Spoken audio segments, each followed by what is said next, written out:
Bonjour à toutes et à tous. Donc pour la CGT, en préambule de notre intervention sur le fond du projet de loi d'habilitation, la CGT veut revenir sur la méthode employée par le président de la République. Choisir de passer par ordonnance au beau milieu de la période estivale, c'est pour nous être bien peu sûr du bien fondé de cette réforme. C'est aussi être bien peu respectueux de la démocratie sociale et de ses acteurs majeurs que sont les organisations représentatives de salariés. Donc nous voulons rappeler en préambule que l'article 1 du Code du travail issu de la loi Larcher, qui, je vous rappelle, est issu aussi d'une négociation interprofessionnelle, prévoit la tenue d'une véritable négociation ou concertation avec l'ensemble des organisations autour de la même table. Et en cela, la CGT, avec d'autres organisations syndicales ici présentes, demande qu'il y ait une multilatérale réunissant l'ensemble des organisations syndicales et patronales autour de la même table, sous l'égide de la ministre du Travail. C'est aussi mépriser également la démocratie politique et le travail des élus de la nation que vous êtes au sein du Parlement, puisque nous ne pouvons que regretter l'absence de débat approfondi, le délai extrêmement réduit qu'on vous accorde, 2 jours je crois, pour faire des amendements au sein de cette commission des affaires sociales, et le recours à une procédure accélérée pour le vote du projet de loi d'habilitation. Cela questionne la conception du partage des pouvoirs entre l'exécutif et le législatif. Et pour la CGT, c'est déjà suffisant, sans parler encore du contenu du projet de loi, pour que vous refusiez par le vote d'être dessaisi de pouvoir agir sur une réforme aussi structurante pour le monde du travail.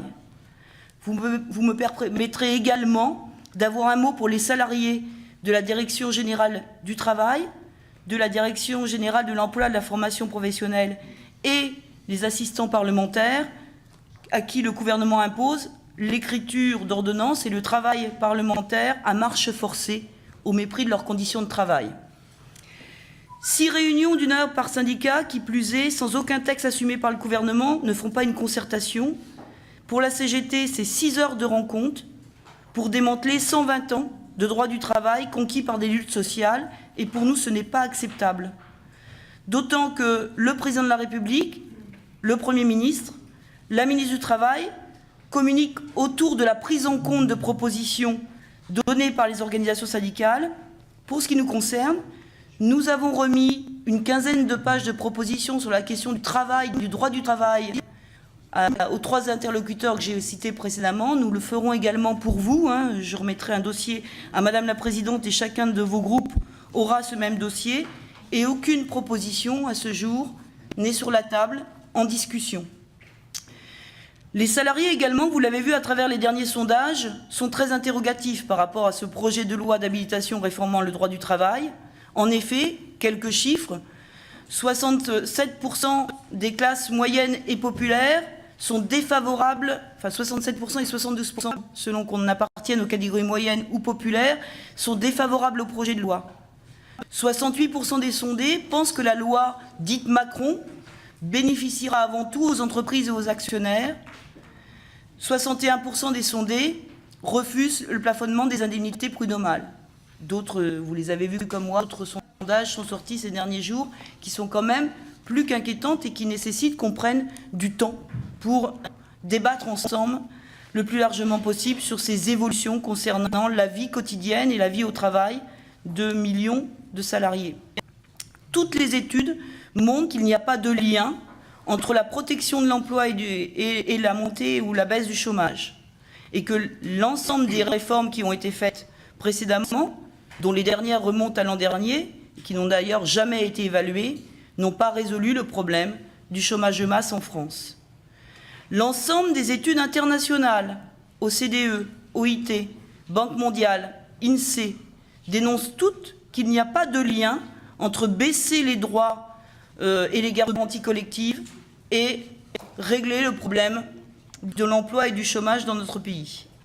C'est vrai également à l'échelle européenne, puisque tous les pays européens qui ont fait le même type de réforme ont échoué en matière à la fois de vivacité de négociation à l'entreprise et en matière de croissance économique.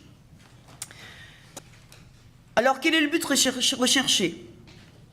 Depuis hier, c'est encore plus clair, puisque le Premier ministre a fait un discours de politique générale qui démontre que cela répond à la volonté d'une politique d'austérité soutenue par l'Union européenne.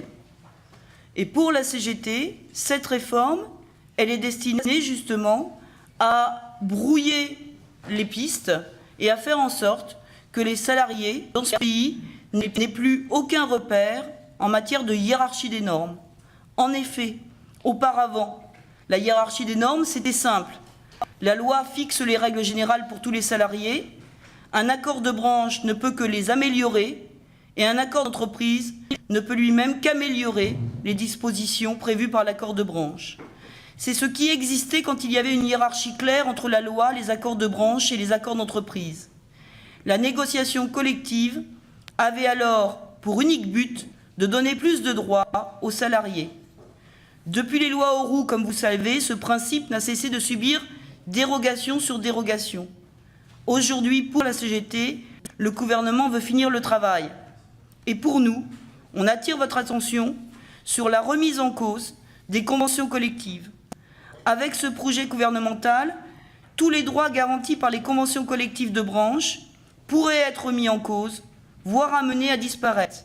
C'est pour le quotidien des Français des éléments aussi importants que l'octroi des primes, d'ancienneté, la question autour des congés, des vacances, le maintien de l'intégralité du salaire pendant les arrêts de maladie, les indemnités conventionnelles de départ en retraite ou de licenciement. Les mécanismes de négociation sont dénaturés. En dehors des 5 ou 6 thèmes restant au niveau de la branche, je dis 5 ou 6 puisque pour l'instant l'arbitrage n'est pas fait autour de la question de la pénibilité qui pourrait être décentralisée. L'accord d'entreprise ne peut pas faire moins bien que l'accord de branche pour ces 5 à 6 thèmes. Mais tous les autres sujets peuvent être tirés vers le bas parce que renvoyés à l'accord d'entreprise. La question de la pénibilité reste en suspens et la CGT est très attachée. Elle a demandé dès sa première rencontre avec le président Macron à l'ouverture d'une négociation sociale autour du travail, de l'organisation du travail, du mal-travail et du coût du mal-travail. C'est aujourd'hui 4 points de PIB, le mal-travail dans notre pays. Ça vaut un débat national.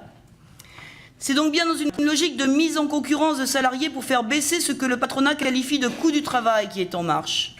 C'est l'affaiblissement de la loi. De nouveaux thèmes aujourd'hui, exclusivement régis par la loi, pourraient être renvoyés à la négociation de branche, tels que les motifs de licenciement.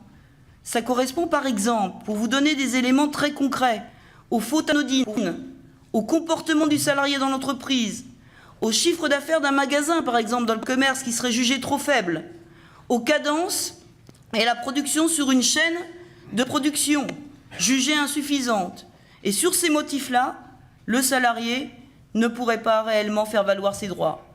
Cela pourrait s'appliquer aussi à l'ouverture de cas sur les recours au CDD. On pourrait par exemple envisager demain, si cette loi a été votée en l'état, une embauche de CDD pour effectuer des travaux dangereux sans aucune responsabilité sociale de l'entreprise. On pourrait envisager de remplacer des CDD pour atteindre au droit constitutionnel de grève. On pourrait également revoir les règles en matière de période d'essai, de préavis pour les contrats courts. C'est également, ce projet de loi, un danger très fort sur le contrat de travail. Le contrat de travail de chaque salarié ne pourrait plus résister à des règles régressives prévues par accord d'entreprise. Si celle-ci prévoit par exemple une clause de mobilité ou une baisse des salaires, négociations, vous le savez, précédentes autour des lois, notamment de sécurisation de l'emploi, sur ce qu'on appelle les accords de compétitivité, eh bien, si le salarié refuse, il pourrait être purement et simplement licencié sui generis. C'est des reculs extrêmement importants. Comme il me reste peu de temps, je voudrais attirer l'attention de la Commission également sur le risque en matière de fusion des instances et sur la place du CHSCT qui serait minorée sur ses prérogatives pour protéger la santé et la sécurité des salariés, sur la question également des indemnités prud'homales. Barémiser les indemnités prud'homales, c'est ni plus ni moins donner à l'embauche, à l'employeur, la possibilité de calculer combien ça va lui coûter de se séparer illégalement d'un salarié, puisqu'on parle bien d'indemnités de dommages-intérêts sur des licenciements illégaux. Tout cela, c'est inadmissible. À l'inverse, la CGT a apporté des propositions. Elle porte un nouveau code du travail du XXIe siècle. Avec des universitaires, nous avons travaillé pendant plus de 6 mois à la réalisation d'un nouveau code plus protecteur autour d'un groupe qui s'appelle le GR Pacte. Et nous vous invitons évidemment à prendre connaissance de ces propositions, car en aucune façon la CGT n'est dans l'immobilisme et ne veut rien changer. Au contraire, nous voulons faire avec vous une réforme pour plus de protection, plus de droits pour tous les travailleurs, y compris ceux qui ne bénéficient même pas aujourd'hui d'un contrat de travail. Je vous remercie.